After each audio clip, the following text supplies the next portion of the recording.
Ladies and gentlemen, good evening and a very warm welcome to this, the first of 8 Kingston Conversation events that will be taking place across the borough between now and the 10th of October.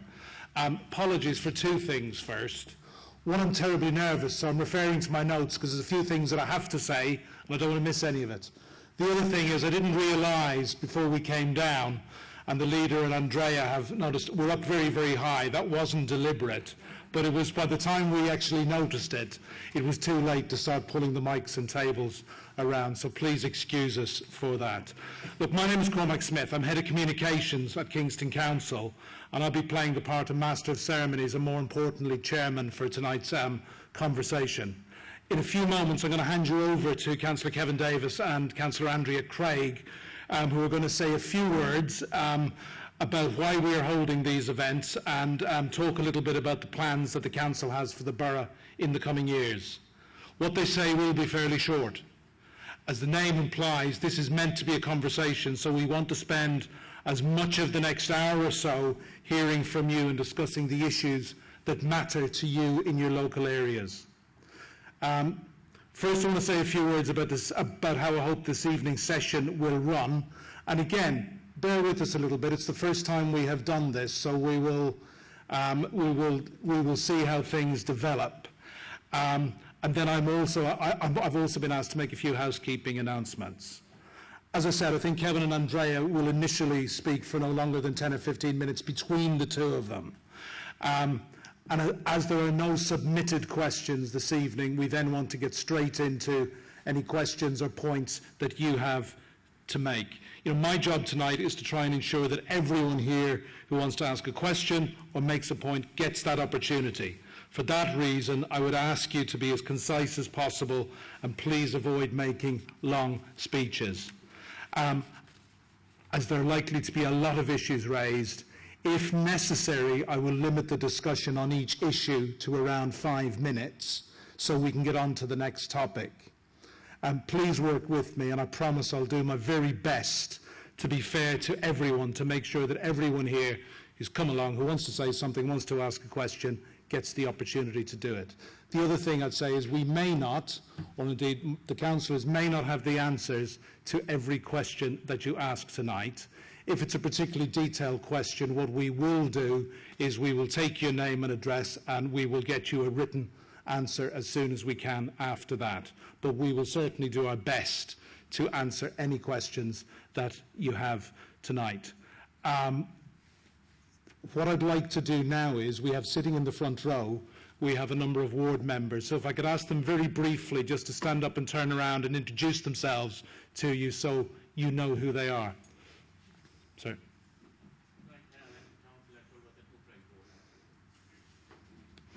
Good evening, ladies and gentlemen. My name is Tom Davis. I'm councillor at the top of the Pride Ward 1, 2 and 3, and I'm the shadow officer for growth and identity. Good evening. I'm Margaret Thompson, councillor for Kingston Conversation, and officer spokesperson for Children's Services. Good evening, my name is Rachel, and I'm one of the councillors at Oldham Hook Rise. Good evening, ladies and gentlemen. My name is Clive Chase, and I am ward councillor, one of the ward councillors for Chittington North. Good evening, ladies and gentlemen. My name is Andrew Day. I'm Conservative councillor for Chittington North and Eastbrook, and I'm also the chair of our Thank you, councillors. Now, obviously, the councillors will play a full part in the debate, but afterwards, at the end of the debate, we have tables for the councillors to place themselves where any of you who want to ask a specific question, either of Kevin or Andrea or any of the ward councillors, can do that. Now, finally, a bit of housekeeping. The toilets, I'm afraid, are out the door upstairs. You go out the door to the right. We do have disabled access via a lift, so if anybody needs to use that, please see one of my colleagues, either Joe or Dean, at the back, and they will be more than happy to assist you.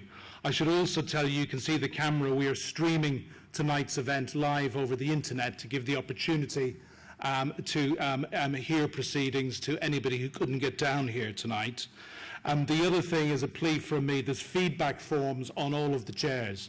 At the end of tonight, if you could please take a few minutes to fill those out, honestly, good or bad, and tell us answer the questions and tell us how the event has been for you. This is the first of the events, and we want to improve them, so we need your feedback to do that. So that would be really appreciated.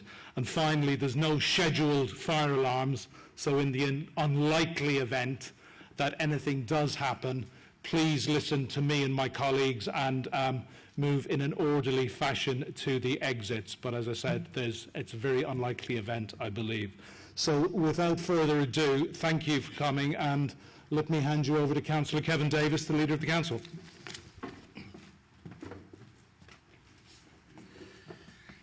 Thank you very much, Cormac, and thank you very much to you for coming along this evening. I have to say, at whatever time it was, about 5 or so o'clock this evening, I wondered how many people were going to make it in the storm that seemed to break, because it was pretty severe, and I wasn't quite sure whether it was going to turn up this evening. So I'm really pleased to see so many of you here. I want to talk to you just a few brief minutes about what I perceive to be the 3 great challenges that face this council. And actually, I don't think it's unique to us. I think this is a problem that's across the UK. It's particularly prevalent in London, some of this. But it's 3 great issues that we've got to deal with. The first is something we're trying to do something about tonight, which is talking to people.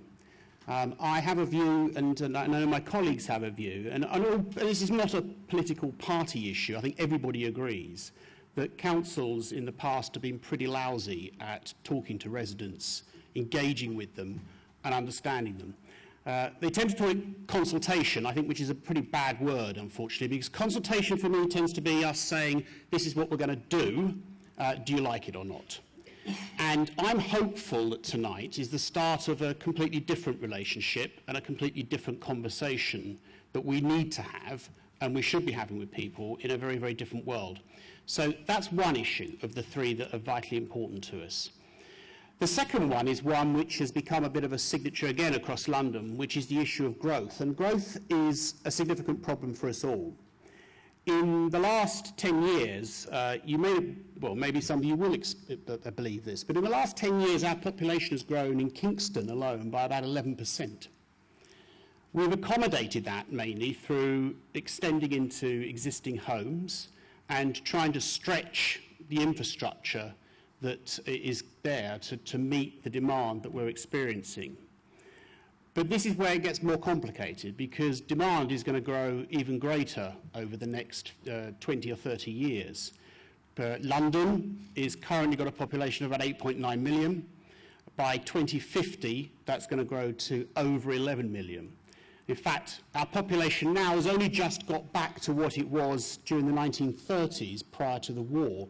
So we've only actually just got back to that peak population. So London is growing, and places like Kingston are inevitably going to grow as well. And that's not just, and I want to be very clear about this, isn't just about housing and problems around where we put people to live, because that is a problem, and it is a significant problem we have to deal with. It's also about how we create infrastructure, the transport network, all those things which I know many of you in this room will look at planning applications that exist and say, what about infrastructure? And we've got to deal with that. We have to find a way of making things work better for the people who live here, as well as those who might want to come and live here in the future, of which there will be many. And in a world where a council like ours doesn't own everything, in fact it owns very little in terms of land, we are very much beholden to whatever comes forward as proposals and how we react to that. So they're the first 2 issues. The first one is communications, about how we talk to you, and the other is about the growth agenda that's coming. But the bigger picture of this, and the more significant aspect of it, is about what the shape of a future council is going to be. What is it we're going to have and see as a council? If I were to tell you that by 2018, which is now only 3 years away, our budget will be 45% less than it was in 2010. So we will be spending 45% less. Now, I know your council tax hasn't gone down by that much, but that's because our grant has been cut from central government. We've got to, and this is part of the process, have a debate about what we're going to do about that. Because we can, as a council, as has happened in the past, and people have said to me in the past, we've managed to cut budgets without actually noticing anything on the front doors. But actually there comes a point where you can't just salami slice every service the council runs, because by the time you do that, you make all your services poor and not achieving what we all want as residents that live here. I say we because I'm a resident as much as you're a resident. I live here, I have a house not very far from here. I live here, I have to look at the services we receive currently as well. So part of the conversation tonight is to say, in that new world, that crossroads which Kingston has reached, in the new world of local government which is there, the new world of councils, where money is going to be incredibly scarce, where nobody wants to see council tax rise any more than it currently is in the most expensive borough in London, what are we going to do about that? What are the services that we're going to have to say we're not going to do anymore as a council? What are the services that we've got to have a different relationship with you about over the next few years?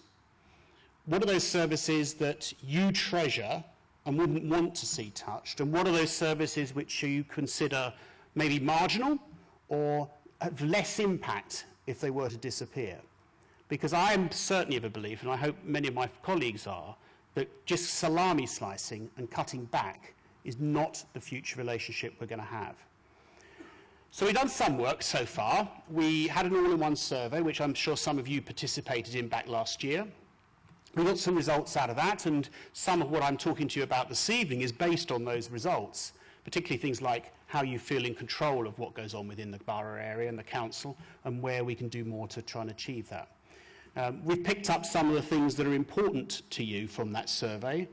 One of those, for example, is the Cleaner Kingston issue, the Cleaner Kingston campaign, which we've launched.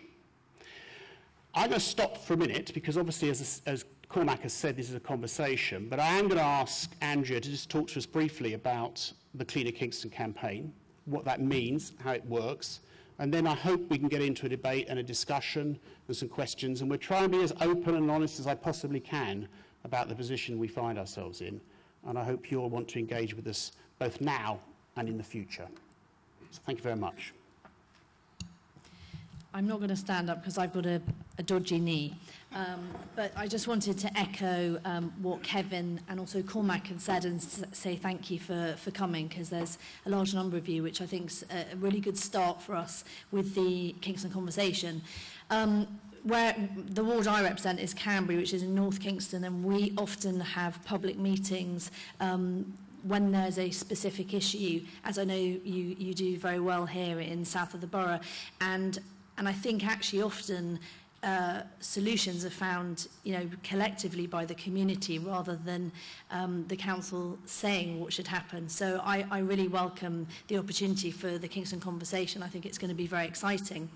But as Kevin said, I'm going to talk a bit about the Cleaner Kingston campaign, which I hope many of you have begun to see. The posters, which are all over Kingston, are deliberately provocative in an attempt to grab attention, but they make a very serious point. The campaign focuses on 5 behaviours that are an issue in and around parts of the borough: littering, cigarette butts, chewing gum. Dog fouling actually is probably the worst issue that across the borough people are frustrated by, and then also street urination. We have a clean borough, but we want a pristine borough. We obviously cannot achieve this alone, and throwing more money into street cleaning is no longer, as Kevin has explained through the budget restrictions we have, it's not an option. We know from the all-in-one survey that while clean streets are a top priority for 9 out of 10 of you, that just 6 out of 10 are satisfied with how the streets are actually currently cleaned. But if we all work together, we can achieve a lot. We can also save money on cleaning up, and that would be better for everyone, and also we can spend that money elsewhere. The other universal service which matters to the vast majority of you is waste and recycling. At the beginning of next year, we will be making some changes to how we deliver this service. And these changes will save money, but they will also help us to recycle more. But Whilst they will not put huge demands on households, most of us will need to make some changes to the way that we organise our current recycling in particular. Once again, we will be asking everyone to play their part in helping the council to do things differently and more effectively. We are still working on the numbers, but to give you an idea, these changes are likely to save around £4 million. It's a lot of money. And it's a very important amount of money. Information about the services the changes to the services will be available later in the year, and the new service will begin in the early 2016, not 1916. So whilst we can't give you exact details tonight, it's important to say that this is one of a number of important changes that we simply will have to make in the coming years if we're to manage the massive financial challenges that the borough faces. The key to our success as a borough will be for the council and our local communities to work effectively together.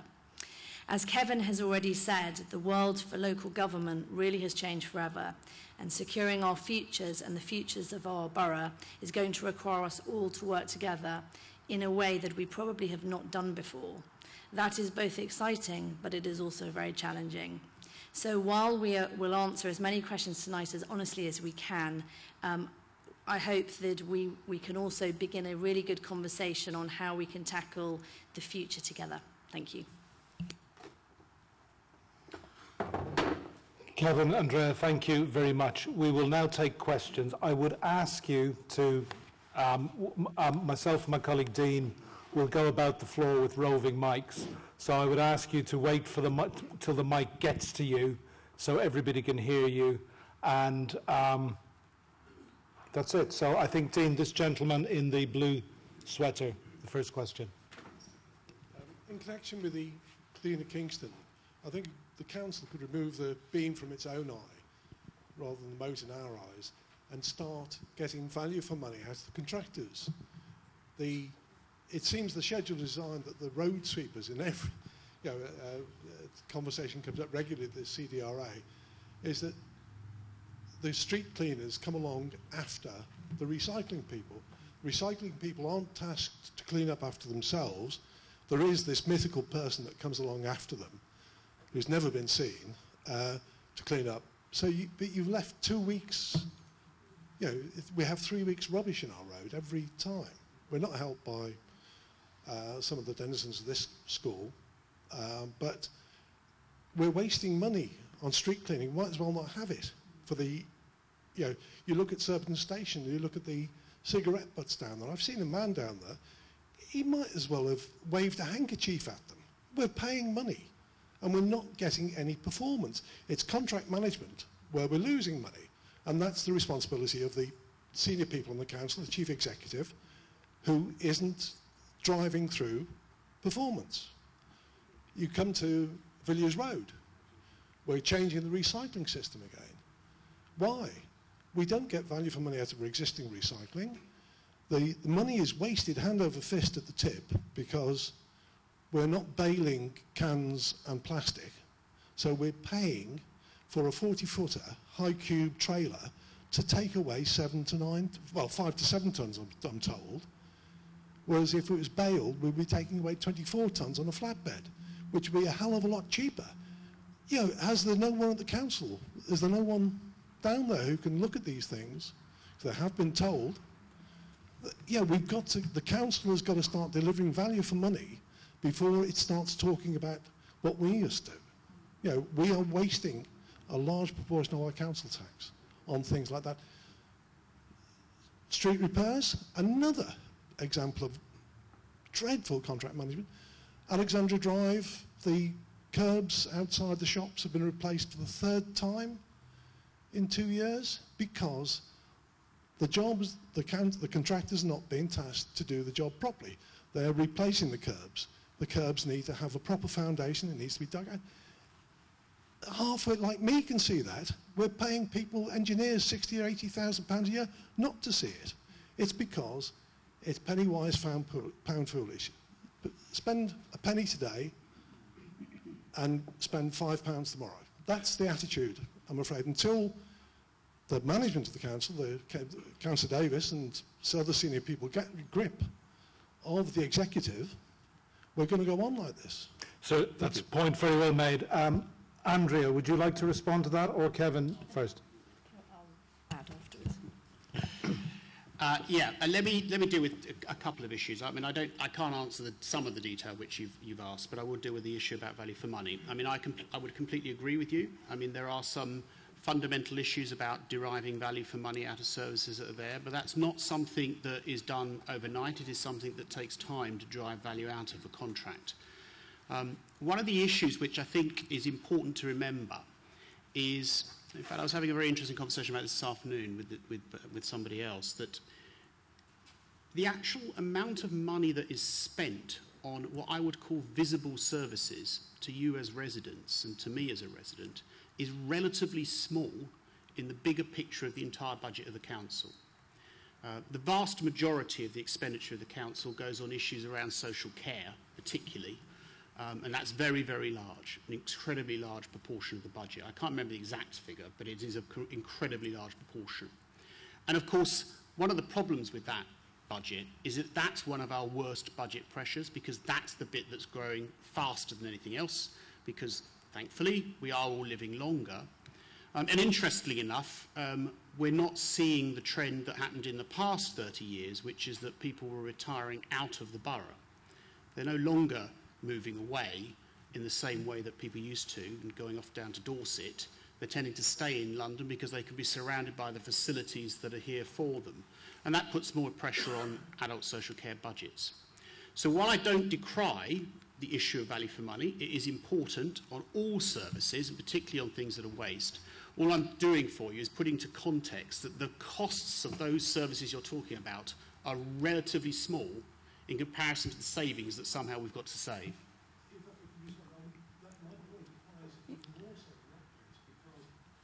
I'm sorry.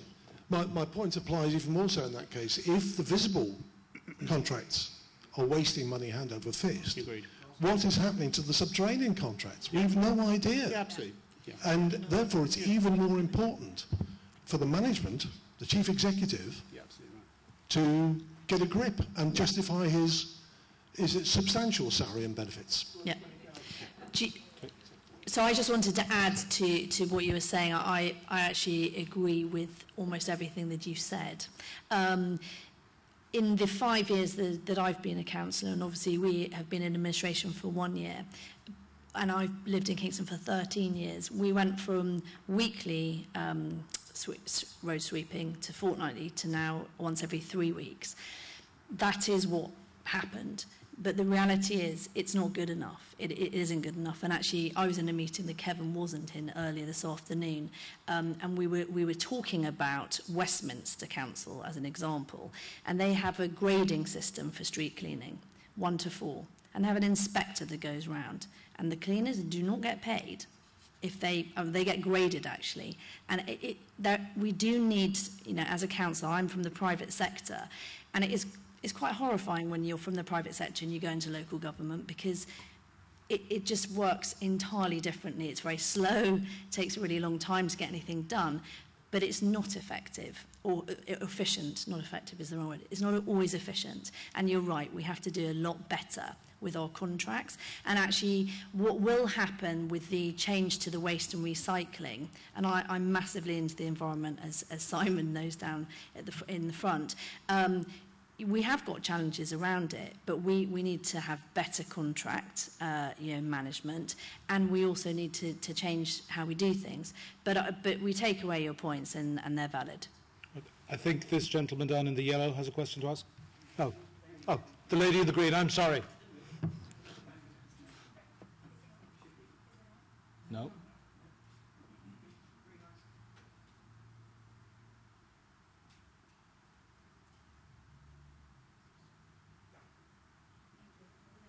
No, it's not.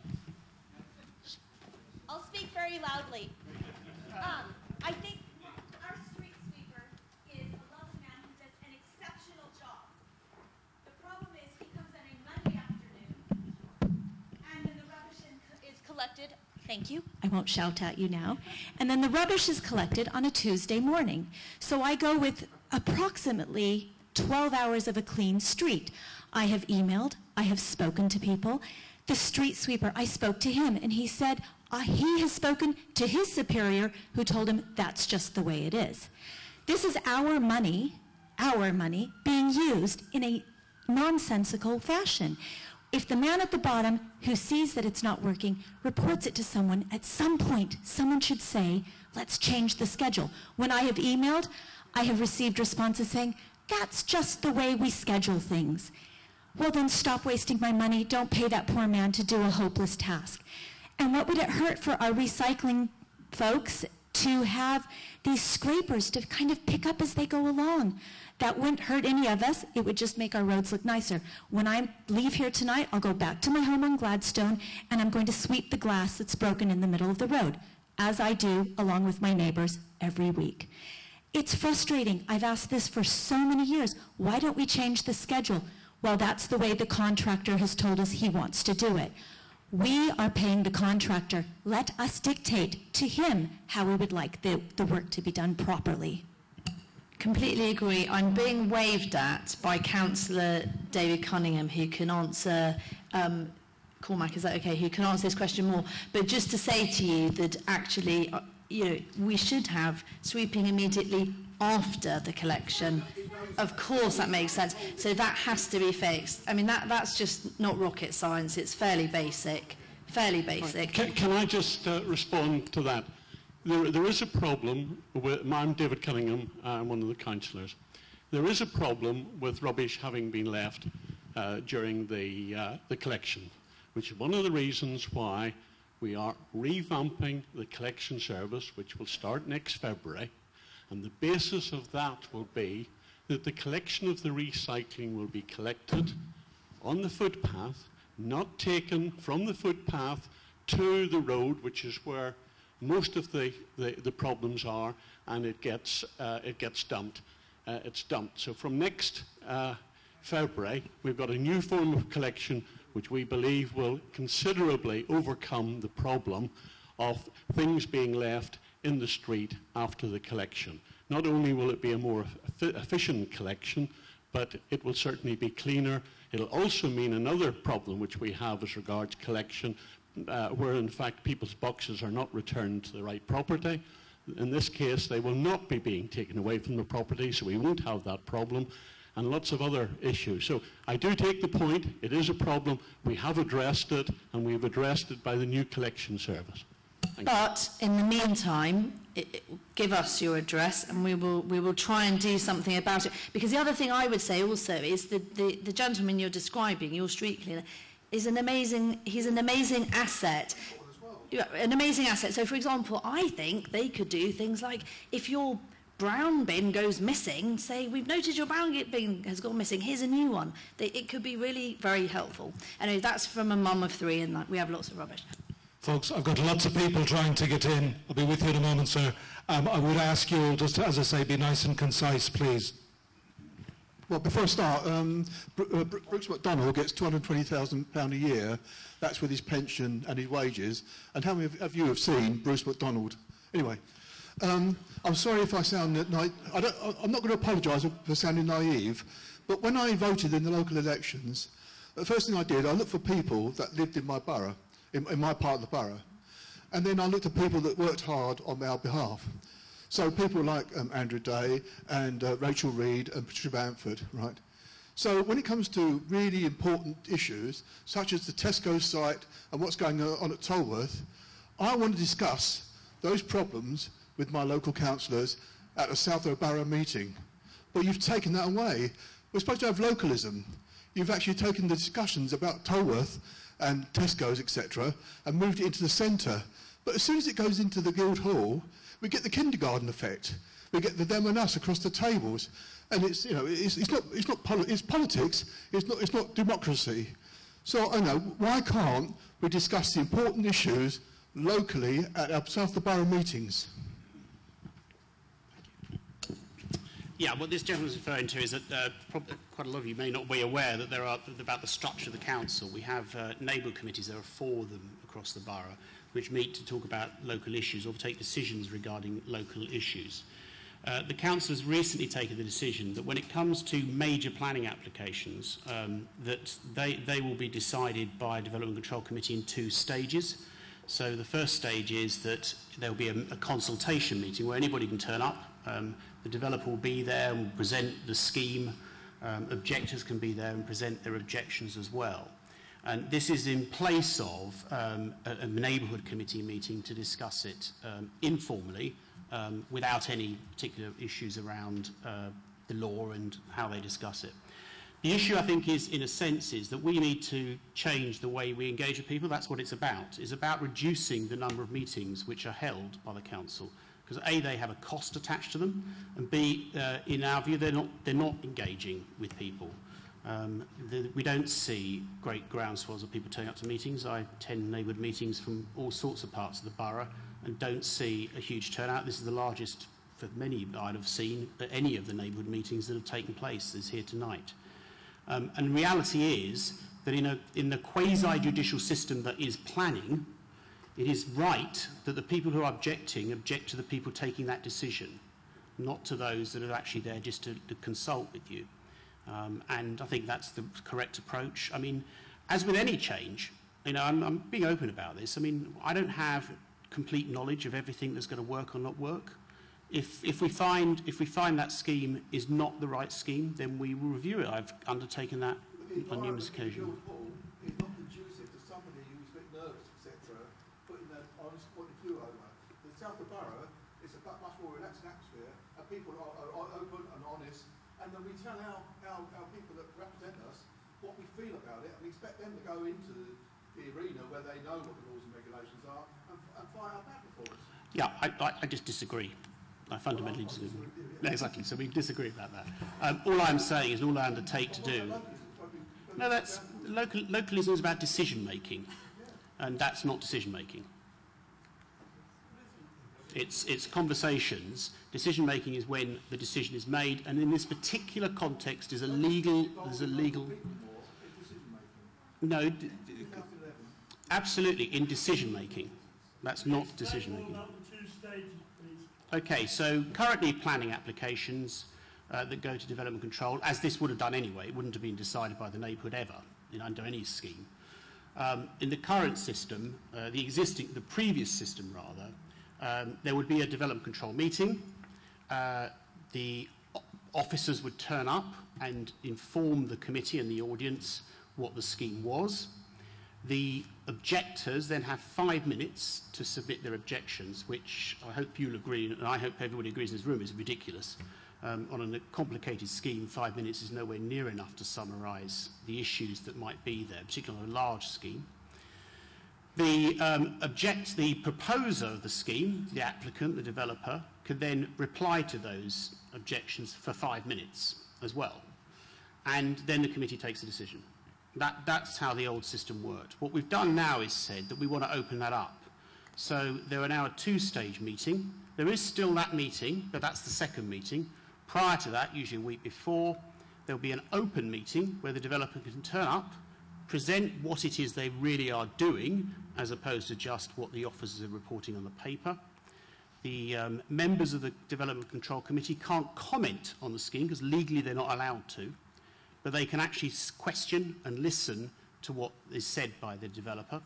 And then in reply, those who object can make their objections, can spend time dwelling on some of the issues that they think are important, and the actual committee can hear to that. Then a week later, they go through the same phase I initially outlined, which is 5 minutes each, to summarise what their positions are, and then the decision can be taken. And in a quasi-judicial issue, I mean, like planning, and planning is more complicated because there are restrictions of what a councillor can and cannot say prior to a planning meeting. They can't, what they call, predetermine themselves. It is, in my view, a more open way of doing it. But as I say, we're going to try it. If it doesn't work, then we can review how we make it operate and try and find a better solution. Councillor Davis, thank you for that answer. I need to go to this gentleman in the yellow now who's had his hand up for some time. Go back to the street cleaning issue. You opened this meeting by saying that it was the most important issue for residents. Then in the next statement you said there's a fixed budget and it's not being increased. Are you not listening to your constituents? We want that increased. Take the money from somewhere else. Very simple. Increase, you said we can't increase the budget on it, but we also said it was very small. So just double it. Well, actually, what we're doing is we're looking at a smarter way to work, which is in the interest of everyone. But I take your point. But well, residents weren't asking for more money. They were just saying they weren't satisfied with the delivery, and I think they're two different things. I'd like to get your view once we've introduced, once that's happened. I haven't seen your Clean Streets initiative anywhere in Toll. So Kingston is a different place to Toll. Councillor Davis, is there anything you would like to say about the restrictions that we currently have in our budgets? In a sense, no. I mean, I think that the reality that we all have to face up to is that all our budgets are going... seem to have musical accompaniment. All our budgets are going one way, and that's down. That is the reality. To give you an example, I mean, over the next 3 years, on a budget of about 130 million, we've got to save another 27 million or something like that, that figure. And a lot of that's to do with the fact that our government grant, which Kingston receives, is declining very, very rapidly. It's already bad, which is why we're the most expensive council tax in London. Because actually, although, and this isn't, again, it's not a political issue because it's been like this for some time, although we are the highest council tax in London, we also have one of the lowest spends per head of population in London. So actually, it's an incredibly efficient council, but it's actually dependent more on council tax than any other part of London, where grant is much higher across London. And that's why it is. So I take your point. It is a priority, but we've got to find a way of doing it better within the resources we've got globally. I mean, that's just the issue. Sorry, I need to go to this gentleman in the blue. I do need to be a little bit strict to be fair to everybody.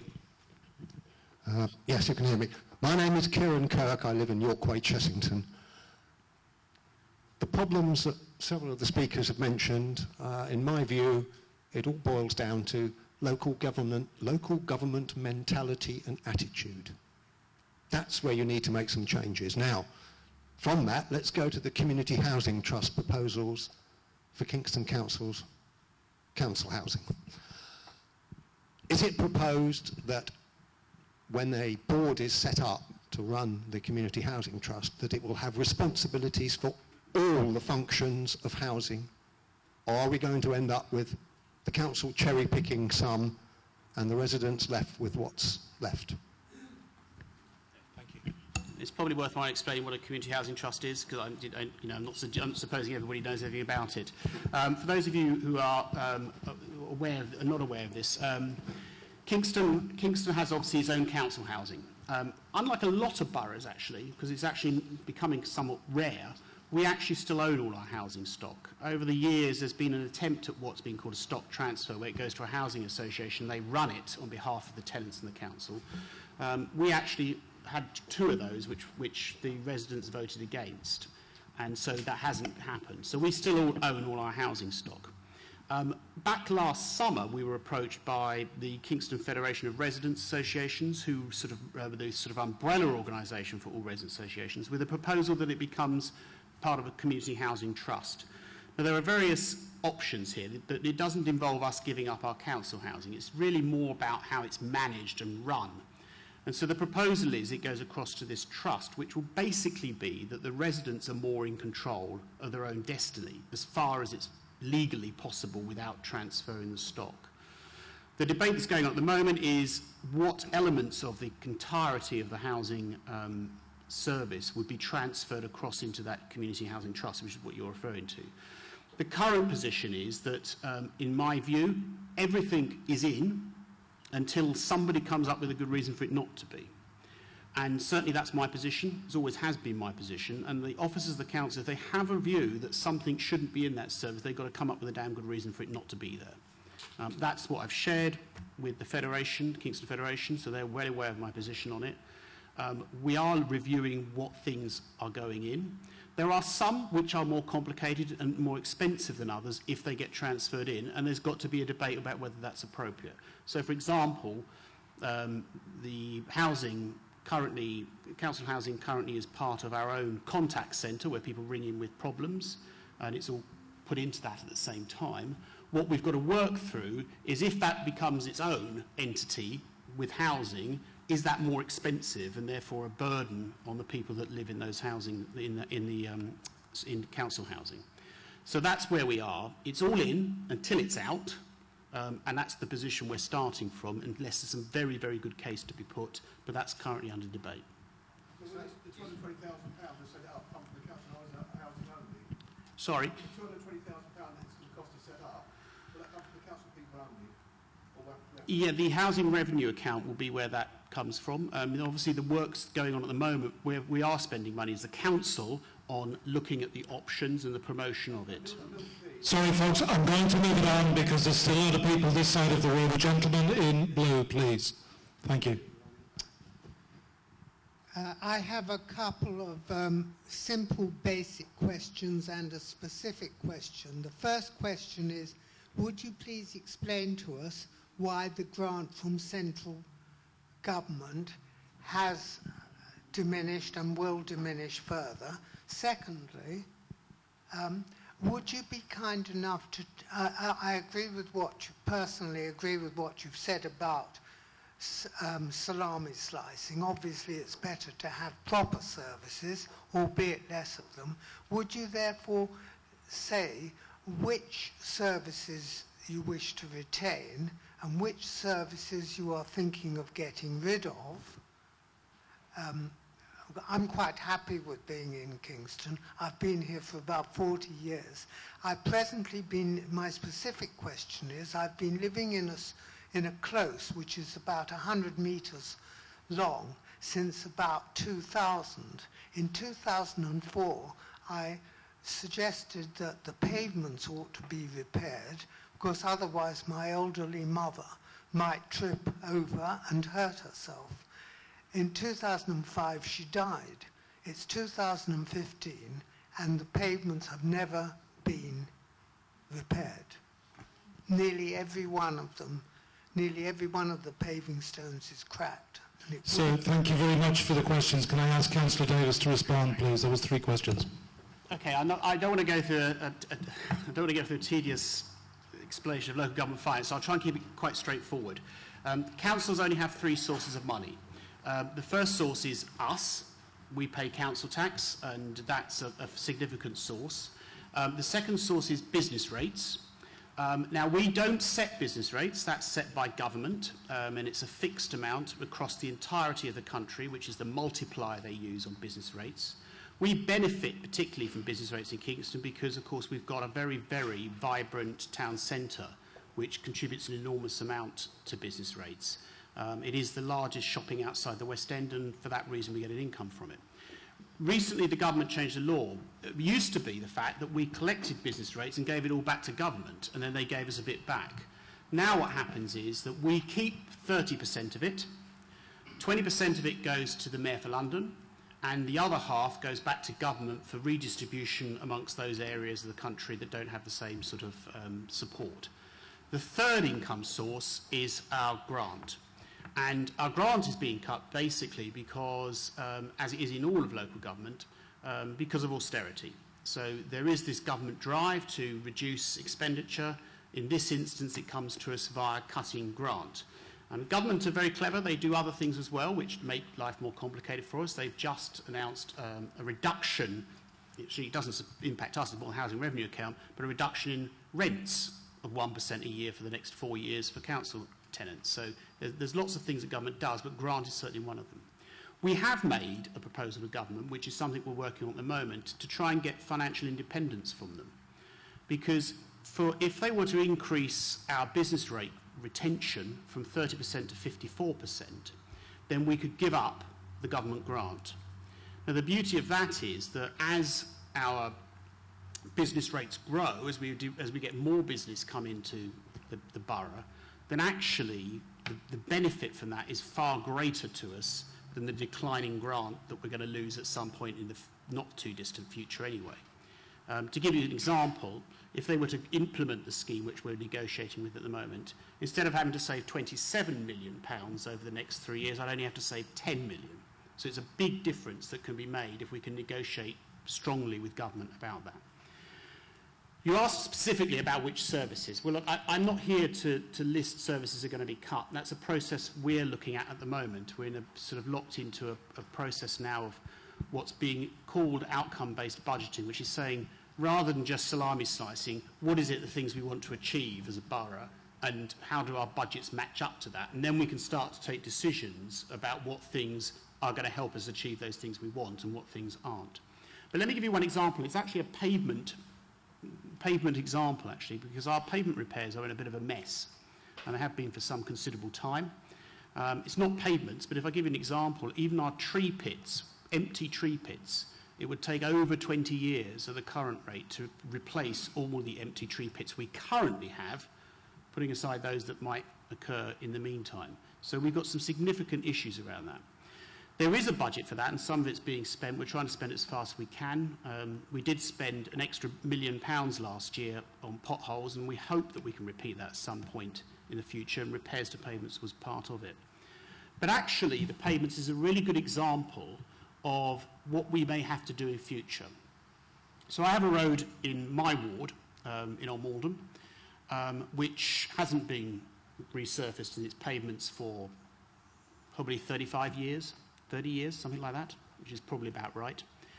The council decided it was in such a poor state we had to do something about it, so we proposed putting new tarmac down the pavement. Now, unsurprisingly, because this happens elsewhere, residents were very unhappy about the idea of removing existing paving slabs and replacing it with tarmac. There's some good reasons for that. It's cheaper, A, and B, it means that when you've got trees, you don't get quite the same disturbance from tree roots as you get if it's an actual paving. Residents were unhappy. We called a meeting. There were about 30 of them that turned up in the street concerned about it. Now, the solution we came up with is very interesting, and this is part of what I'm talking about a new deal between us all.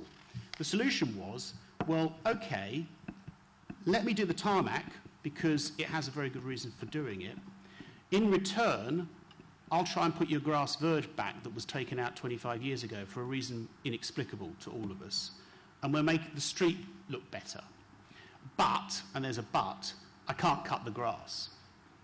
So the residents of that road have said, well, look, we're prepared to do a deal here. We're prepared to talk about it. So, yes, do what you do with the pavements. Please put this grass verge back because it improves the street scene enormously down this road. And yes, we'll look after the grass verge and cut it and make sure it's in good condition. But that can't operate everywhere. And I'm not suggesting we're going to do that across the borough because we're not.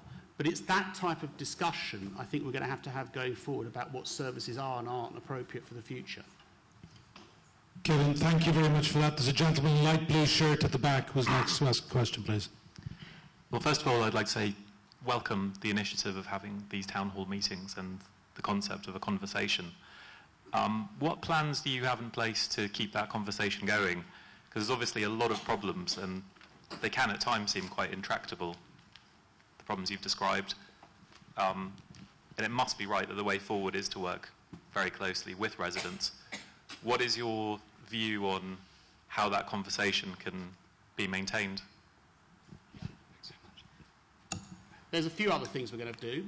Let me explain what's happened. I mean, we did a survey last year of every resident in the borough. It's the first time it's ever been done. The information actually is on boards at the rear of the hall if you get a chance to have a look at some of the results that came out of that survey. On the back of that, we did some Meet the Leader sessions. We did one in every ward in the borough. Back in the earlier part of this year, which was basically me turning up with some boards very similar to that to talk about the results and what we're going to do in the future.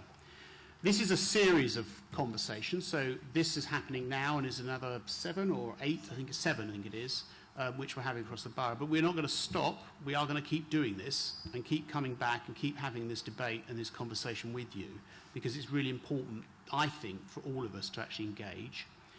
There is also some reforms we've put into the neighbourhoods, which is that the neighbourhoods now have the power to hold forums where they can take an issue. It could be parks, it could be health, it could be adult social care, it could be whatever you want it to be, where they can have a meeting about specific things, specific big issues which neighbourhoods have got around that area, and you can come in and have a debate with them and talk to them about that. We're also establishing something in a slightly more micro level, which is ward-based forums, where officers and ward councillors, 3 ward councillors, will find a date, usually 2 per ward per year, because obviously they're quite resource intensive, but actually will come out in an area of the ward and put a leaflet down your road saying, we are going to be here with council officers for 2 or 3 hours, whenever it is, at a certain time, and you, as members of the public, can come out and talk to them about whatever issues you want to raise with them. So we're going to work really hard at this. We're going to make sure that the actual debate continues and we're actually discussing things with you, because we can't just sit back and think. And you're going to be cynical, because everybody's cynical of politicians and what they do, but actually I'm absolutely focused that we've got to improve the way we communicate and consult people, because we're rubbish at it, frankly. I just wanted to add actually to that, that I think one of the biggest frustrations that I had when I became a councillor in 2010, and I became a councillor born out of frustration with the way things were, was that if you had a local consultation, for example, on pretty much anything, the council officers would be perfectly happy with a 1% response rate or even a 5% response rate.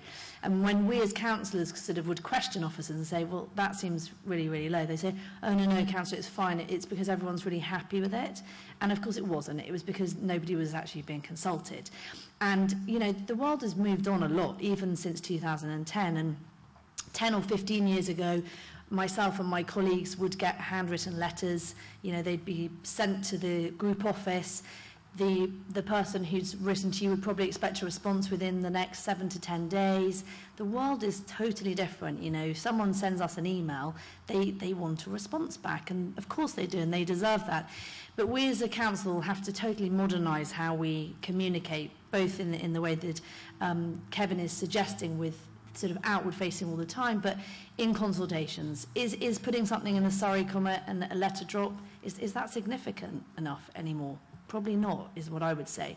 So, you know, Cormac has been hired, and we're changing the communication of the council. Hopefully you've started seeing that. I do apologise if you tell me you haven't seen anything on the Cleaner Kingston yet, because I will look into that, because that isn't what I understand.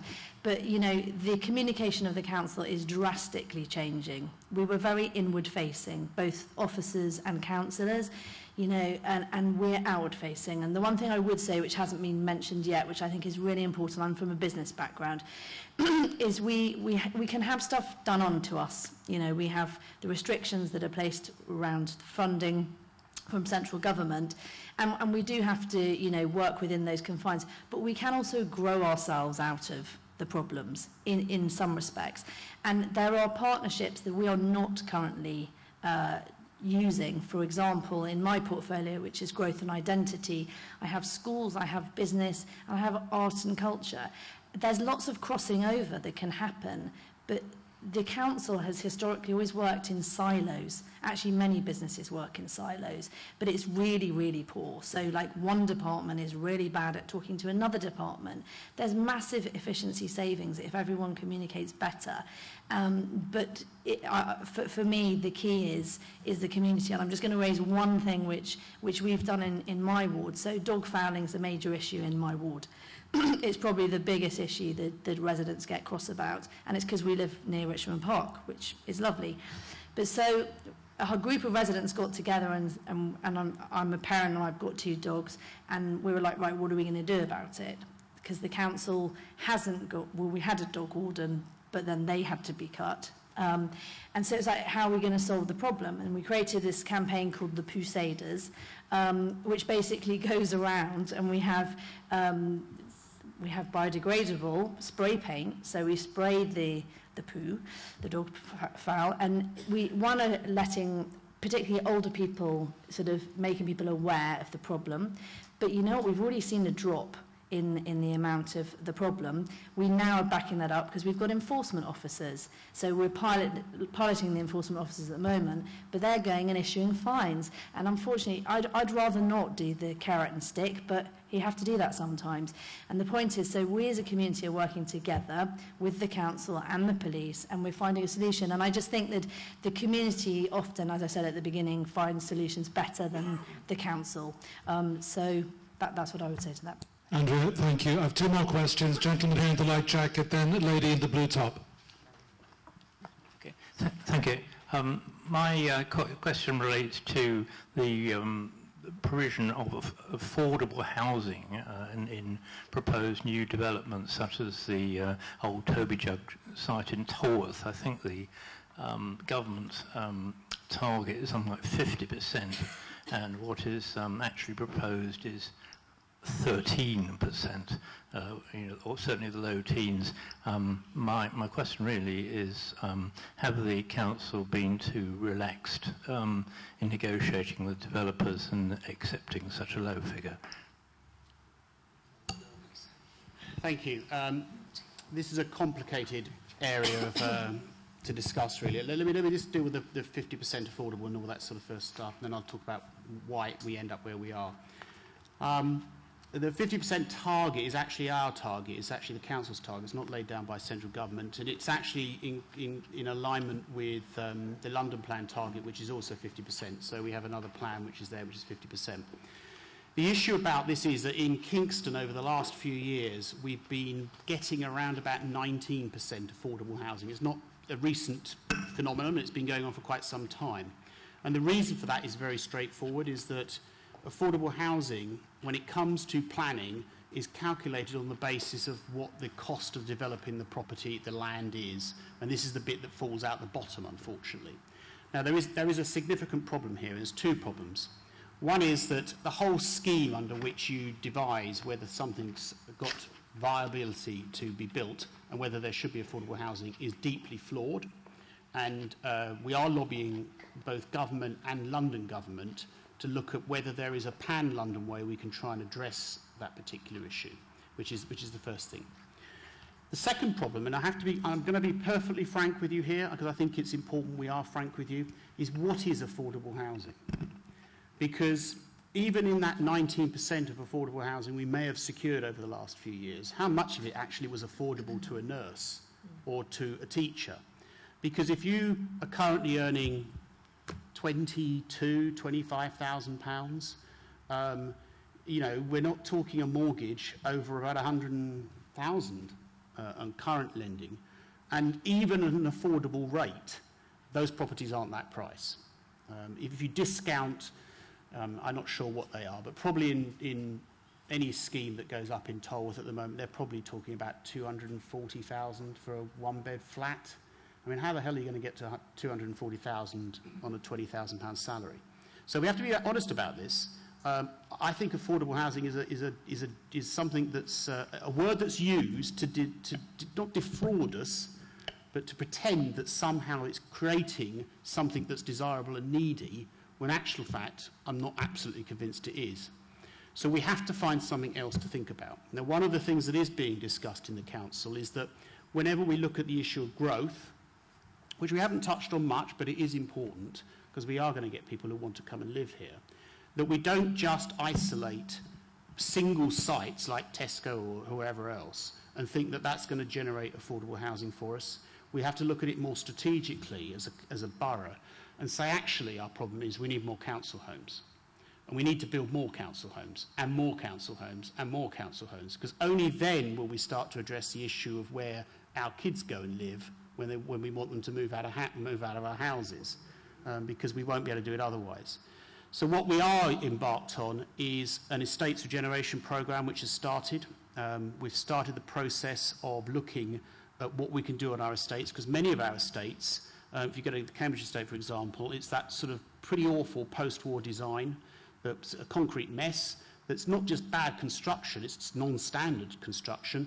It's also actually just badly planned on the ground in terms of the interaction of spaces. And it's easy for drugs and God knows what else to get into those estates because you can just run and hide. It's so easy. But those types of estates can generate more housing for us, but we're going to have to regenerate them. And we're going to have to work really hard at that to create much, much more council-owned housing so we can actually have more council homes. So that's what I'm saying. It's a bigger picture. Thinking of affordable housing is important as a percentage of a development, but it isn't going to solve the problem that we've got. We've got to look at other options. And you will, sorry, you will, I was just going to add, you will also hear us talking about key worker housing, which Kevin's sort of touched upon, because for us it's critical that teachers can live in the borough, that they, you know, that they work in, the doctors and nurses, junior doctors obviously and nurses, firemen, police, you know, very important lifebloods of the community need to be able to live here. So you'll hear us talking about that a lot as well. Thank you very much. Folks, time is running against us. I have 3 more questions, starting with this lady in blue top. Good evening. I'm Sue Towner, Federation of Small Businesses and a Chessington resident. Kingston's got some wonderful plans in the offing, major developments, but at the moment it's almost impossible to drive around the borough. What's going to happen about the roads, especially Tolworth? Yes. So when I talked about growth earlier, I was very clear that this isn't just about housing. Housing is an element of it, but actually it's more about the people that live here already and how the hell we survive if we start building more homes, because the infrastructure, well, I mean, as I say, I am a resident, I live here, it's not going to cope with any more people. It is doctors, it's schools, it's roads, it's you know, I know it sounds slightly bizarre, but it's drains. I mean, flash floods, more homes, more concrete. How do we get ourselves out of that? So we are very much engaged in the process of saying we've got to find bigger ideas to help us. And I'm not ashamed to say that we've turned to the Greater London Authority, the Mayor, to try and support us in trying to do some of that work. What's very interesting about any debate around this is that it's very clear from both government, and I don't think it's anything to do with party at the moment, I think it's just to do generally with government, with the GLA, with others, is that if we try to make a case for improving our existing infrastructure with no real direct benefit to London, then we won't win that case. If I go around saying we need more roads here, or we need to divert this here, then we're not going to be able to make a case. We need to find something that generates a desire and a need for it to happen. The principal one that's going to happen is Crossrail. Crossrail 2 is due to be coming, well, it's going through now through government, is part of the comprehensive spending review. And Kingston is the only borough that exists in London that is currently targeted for 5 stations on Crossrail 2. Now, for those of you who don't know, Crossrail 2 is an extraordinary thing. It's going to basically be a tunnel from Wimbledon directly into Tottenham Court Road. It will have train every 6 minutes direct into the West End via Victoria as opposed to Waterloo, in addition to existing services through South West Trains. So it is a very big beast, and it's quite important we get it right. In the town centre in Kingston, it gives a big opportunity because we can do a lot of new issues around road layouts if we can actually construct a new station for Crossrail 2 in Kingston. The other big space that it will come to is Tolworth. It is earmarked to come to Tolworth. It's not earmarked to go beyond Tolworth at the moment because there isn't a substantial case to be made to get it to Chessington South, but we're working on that. The Tolworth issue is that there would be a completely new station. It would be completely changed. And what we've got to do now and work with them is to demonstrate to both the GLA and government that it's an investment worth making. Now, some of that's available to us because obviously the announcement of IKEA, not IKEA, that would be terrible, Lidl, the wrong foreign company, with 4 letters, Lidl coming to Tolworth, helps support a case. Whatever happens, I'm not going to prejudge what goes on the Tolworth site. Apart to say that I think the existing plans from Tesco, whoever, are pretty atrocious, but I'm not going to prejudge that. Yeah, I'm kind of. But I think actually there will eventually have to be housing there. It is going to be housing. Let's be frank about it. And we need housing, and it should be housing. Yeah. I would say to you, I'm not prepared to say what tonight, but I think there will be an announcement fairly soon about that site, which will be significant for people in this room. I can't tell you what that announcement is, but it may change some perspectives on what's going to happen there. But I think the point is that we are seriously looking at infrastructure. We are seriously looking at business as well. You say from the FSB, one of the biggest complaints I have is about where do you put a business at the moment? If you're a small business particularly, or even a medium-sized one, locations for business in Kingston is not great. And we've got to do a lot more to try and prove that it's worthwhile having it. And can I add? No. Very quickly, just to add, on the business side, that there's, not to answer your question, but business-wise, we want more businesses to come to Kingston, particularly small independent businesses. And so we have to think strategically across the borough, because I know a lot of people in this room, as I also get frustrated where I am, everything feels very Kingston Town-centric, and we need to spread the love. And we'll be doing a lot with that, particularly around certain industries, just to let you know, and I'm happy to talk to you about that in more detail, because I look after the business. Andrea, thank you. I'm going to this gentleman now who's had his hand up for some time. He has a microphone. Hello, my name is Vijay Kumar. You did say that you want to save money. There are councils in the city which share offices, as you probably know. They started with the chief executive. 2 councils share the chief executives, and they pay 50-50. Substantial saving. And it has gone down to director and below, and it has gone to junior officers now. So, for instance, in Kingston, if I'm an officer planning a resurfacing here, I go into Sutton or Richmond, for the same salary, I do work both. This is an example. I know you have attempted to work with Wandsworth or something that I've read in the paper, but there is a way, there is saving, and there are councils now, the last 3 or 4 years, they are doing that. So there is a way there. I don't know whether you are proposing that. Second thing, before the elections, you said... I'm sorry, I have to ask you to make it brief because we are running over time. This is brief. Before the elections, local elections, you did say that certain streets you're going to make free parking for 20 minutes or something, and you have done that in Wellington Road and so on. But Tolworth Broadway, the fee has gone up. Are you intending to spread this first 20 minutes free? That's all. Thank you. Councillor Davis, could I have some fairly brief answers to this, please? Shared services, other local authorities, yes. We did look at it with Richmond in terms of actually everything being shared with Richmond.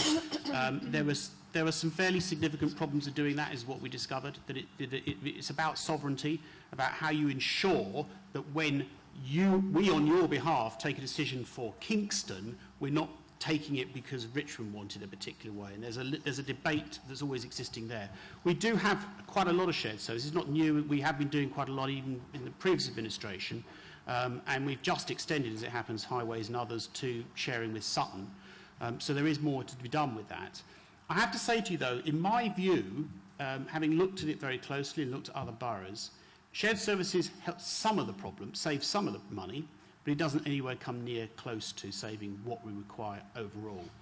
What we're also working at, so if you look at shared services as horizontal integration, what I'm more interested in and really excited about is the sort of more, vertical, is the more horizontal integration we can create within the borough.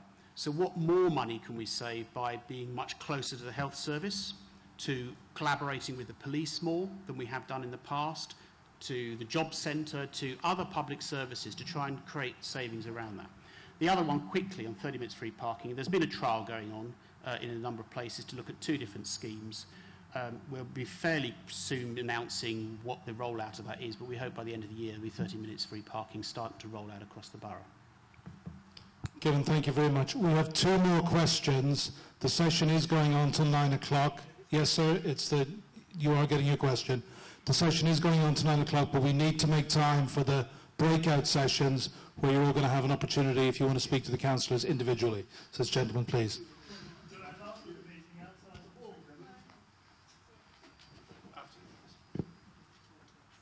Okay. Hi there. Just a quick question. As Kingston Borough continues to grow ever skyward, surely investment in green spaces should increase rather than continue to be cut. With the new destination parks, will there be one of each in each neighbourhood? Otherwise we're going to have maybe tennis, the other side in Kingston. What will south of the borough residents do?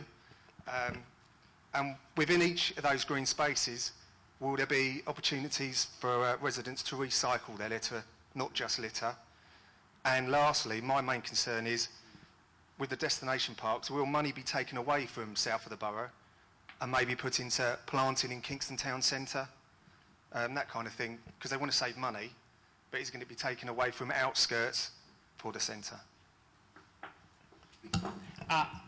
The latter question first. Will money be taken away from here to fund the centre? No. That's not necessarily how it would work. Obviously, Kingston Town Centre has its own business improvement district, so it has its own money, which it generates in the businesses directly, which it spends for it there. So there's no need and no sense to which that would happen. Skyward and green spaces. Well, of course, it doesn't have to go skyward. You know, there are certainly places in the borough that could take taller buildings, but I don't think we should be anywhere considering that should be the norm in Kingston. It certainly shouldn't be, and we've always been very clear about that. There are places it's appropriate, and in most places it's not. So you know that's very clear. Green spaces is an interesting perspective on it, because when we talk about infrastructure and about the infrastructure that matches the growth that we're going to experience, in my view, if we're going to have more houses in Kingston, then we've got to have more green spaces, because we've got to give people the space to live a life rather than just be shut in a home. And it's just not going to work in any other sense. There is a piece of work going on at the moment called the London Land Commission. I don't want to get boring and detailed on this. Something called the London Land Commission, which has been set up to try and examine what public land is available across London, across all of the public services. Now, you may think this is kind of basic. You'd assume, as a resident, as probably I would have done before I got involved in this, that everybody knows where we own land, and we know where the health service owns land, and we know where the police own land, and TfL and others. Well, the reality is they haven't got a clue.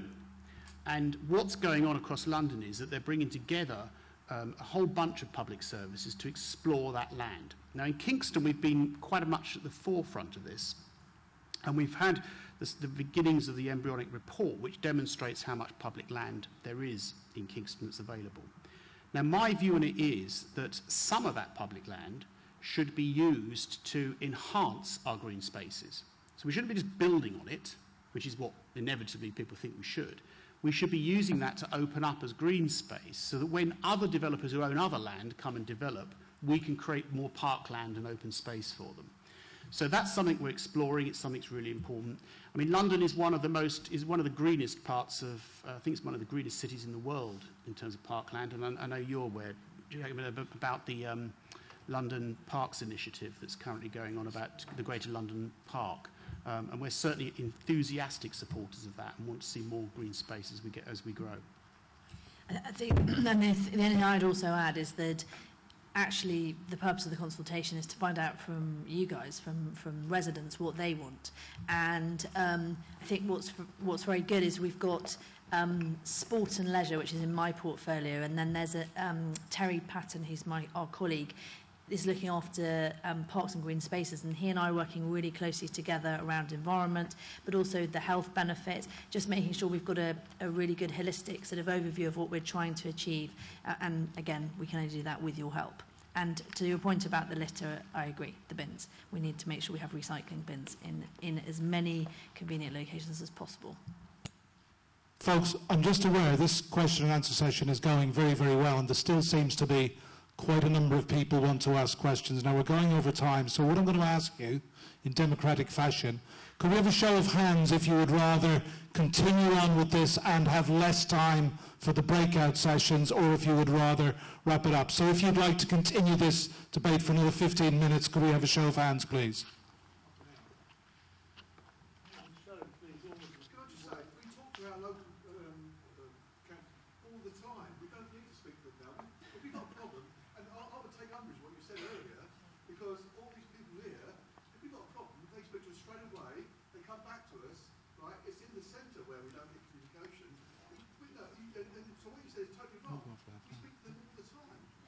Okay, folks, with that, I think what we'll do is, but we must have a little bit of control. Again, to be fair to everyone, we will continue on with the debate, and myself and Dean, if you could give the mic to that gentleman, myself and Dean will continue coming around to see you with the microphone.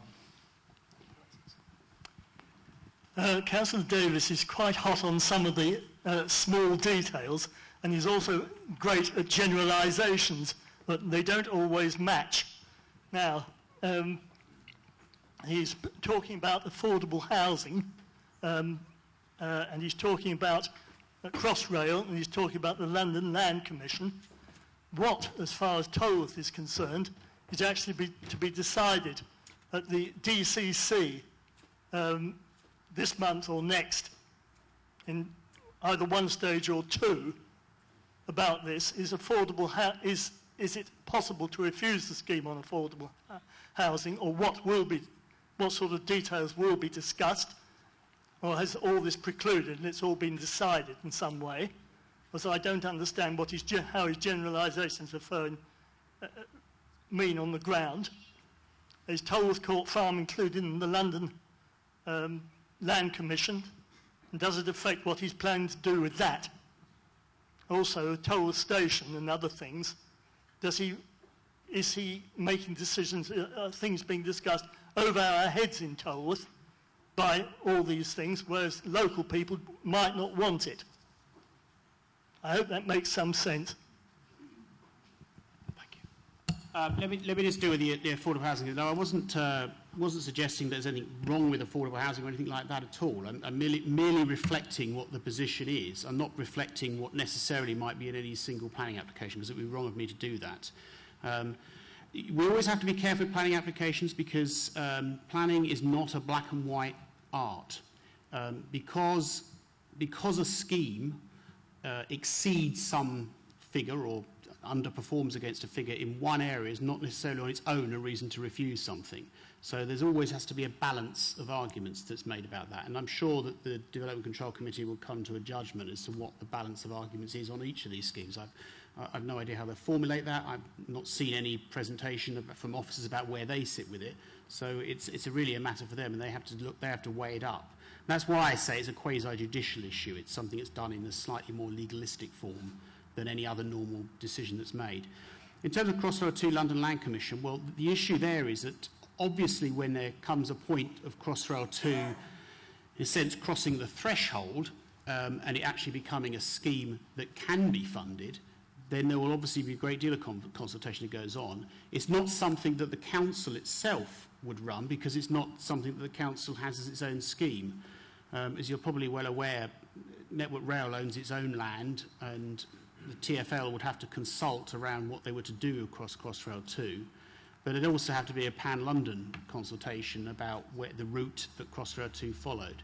So I think you'd be involved in it, but it wouldn't be for the council necessarily to run that consultation. It'd be a much broader issue. The London Land Commission is not doing anything other than mapping where land is. It's taking no decisions about it. What you do with it is just saying, look, there is health land, there are other bits of land here. Tolworth Court Farm, I see no change to what I hope will happen to Tolworth Court Farm, which we are trying to work on at the moment, which is to give it a bit more of a life.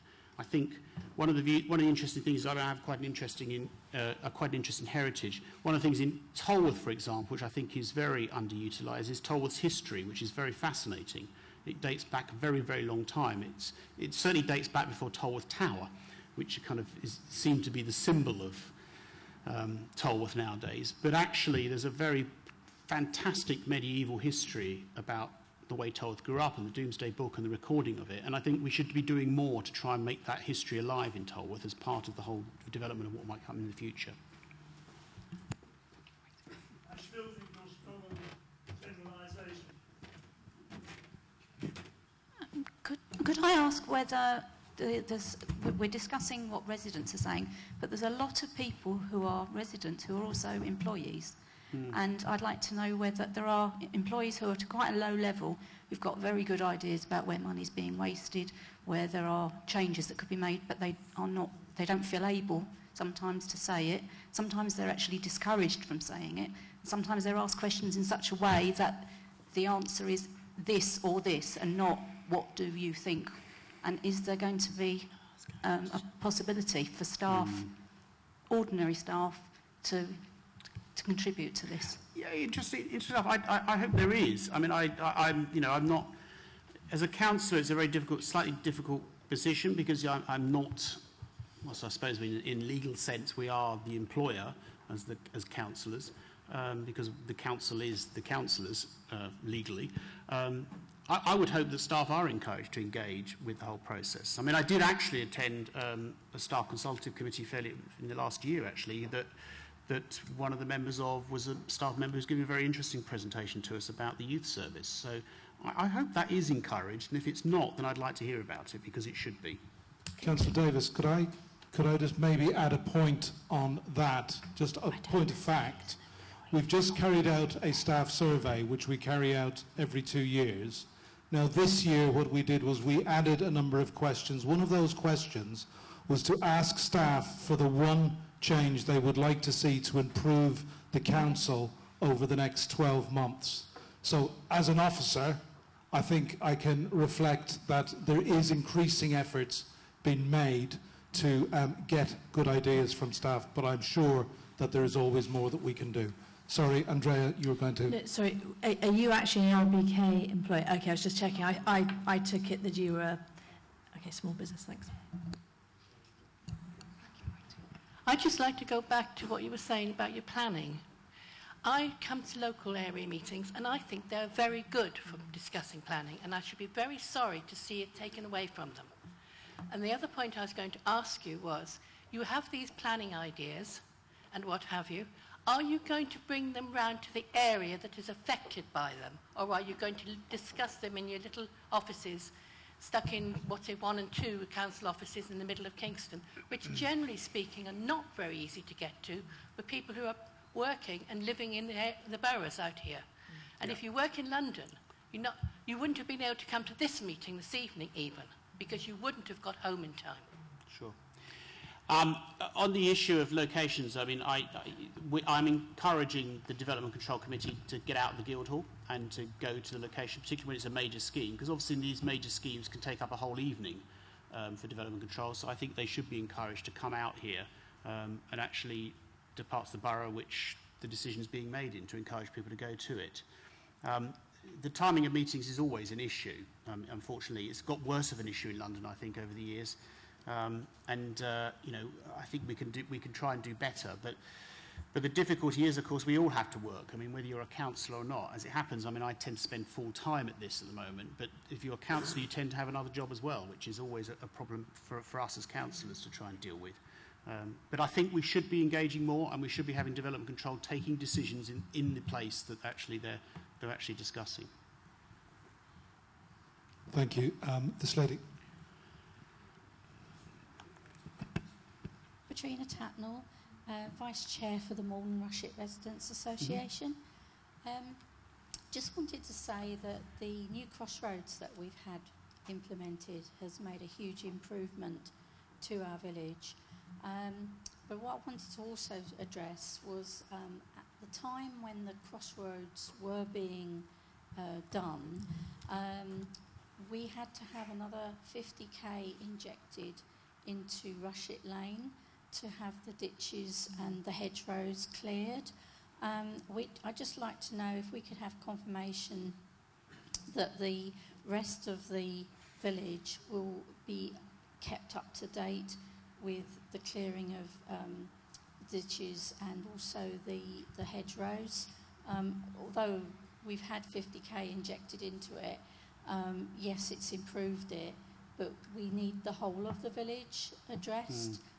Because we have a huge problem with people chucking debris out of their cars as they're going along through the village, and that in turn blocks the ditches, which then tend to flood the village, and also the hedgerows. We have people cycling on the paths, and sometimes the hedgerows are so overgrown you'd almost need to get a machete to go through on your bike. So just want confirmation really that the rest of the village will be sort of addressed and kept up to date. Sure. On the crossroads, I mean, how long did it take to do that? I mean, how many years? It's not even worth counting, is it, probably? Yeah. Yeah. Yeah. And it is, and I mean, you know, that is one of the issues that we need to address over the next few years. One of the things that, and I don't want to be alarmist, but I think we need to think about and talk about these things, is that I'm aware from conversations I've had with district councils who live on our periphery that many of them have got very large house building projections of what they were looking to do over the next few years.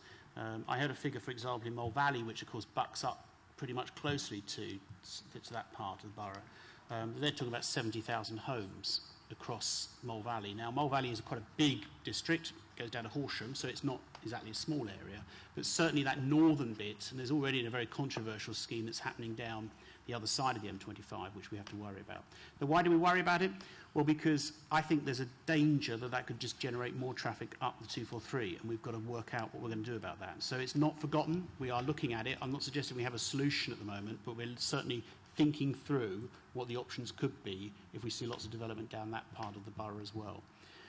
On the ditch clearing, I don't have an answer to you, to be honest with you, at the moment. I mean, I will come back to you, and if you certainly release some details, then we'll be coming back to you and let you know what's going to happen. We have an answer. In fact, we might have an answer. I've got Barry Allen, who is one of the neighbourhood managers, would like to say a few words on that question. Good evening, everyone. Thank you, Councillor Davis.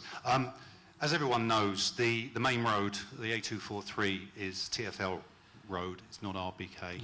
And so the funding for any improvements to the main road, including the ditches on the main road, would have to come from TfL. The funding on Rushet Lane that was found last year came from the south of the borough's discretionary budget.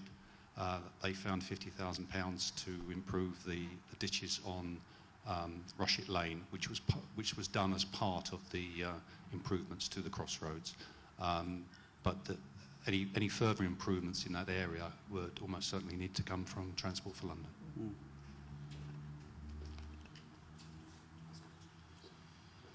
I have a gentleman here who would like to ask a second question. Sure. Bringing us back to planning, if you may. When discussing applications with neighbours, they say, oh, I don't know why you bother. They're going to put it through anyway, which is a general feeling which I think is, I'm not alone when I say that. But what concerns me is the attitude of the planning officers, in that you look at Vicky Harris's evisceration of the scheme for the girls' school at Red Lions Road, Tolworth Girls. The planners accepted the developers' proposals and discussed it with them, modified it with them, whatever, and it failed on, I think it was 4 or 5 contraventions of the borough's own plans, or planning. The officers weren't aware of the pollution problems, it would seem, that we suffer only too much around here, and they tried to poo-poo it. In fact, it was deferred for a month or 2 and then it went through. But if the officers are not applying the borough's, not referring to the borough's own planning constraints, surely the attitude of my neighbours is correct. Well, they're going to do it anyway. And this is what's going to happen at Tolworth. It's going to go to the DCC or the PCC, the Planning Control Committee, or the Development Control Committee, and it'll just go through on the nod, because the officers just say, okay, yeah, the developer says it's all right, so it must be all right. So, pretty cynical. I think everyone I'm involved with is pretty cynical about the council's attitude towards planning. Yeah, we've got to have development. Who cares about the residents? So, the implication of what Councillor Davis said earlier about affordable housing seemed to be that this would not be a feature before the DCC. Backs up. Is it coming down? Okay, well, you can't draw that conclusion what I say, because I wasn't commenting specifically on the Tolworth site. That was merely just a generic view about actually affordable housing and where it stands.